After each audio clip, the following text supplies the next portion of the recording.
आणि बुलेटिनच्या सुरुवातीलाच महत्त्वाची आणि मोठी राजकीय घडामोड।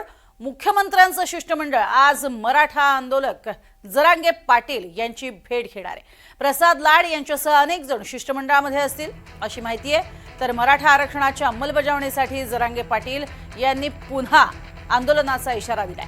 त्यानंतर मुख्यमंत्र्यांचं शिष्टमंडळ हे जरांगेची भेट घेणार आहे।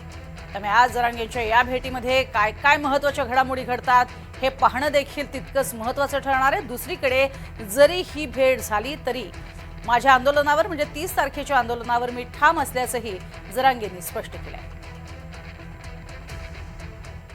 तर मुख्यमंत्री देवेंद्र फडणवीस आज मान्सून पूर्व तयारीचा आढावा घेणार आहेत। त्यासाठी महत्त्वाची बैठक आयोजित करण्यात आली आहे। सह्याद्री अतिथीगृह इथे सकाळी या बैठकीचं आयोजन करण्यात आलंय। राज्यामध्ये आगामी काळात होणाऱ्या पावसाळी पूर्व तयारीचा ते आढावा घेतील आणि या बैठकीतनं कृषी मंत्र्यांकडनं आणि इतर अधिकाऱ्यांकडनं ते विस्तृत माहिती घेतील।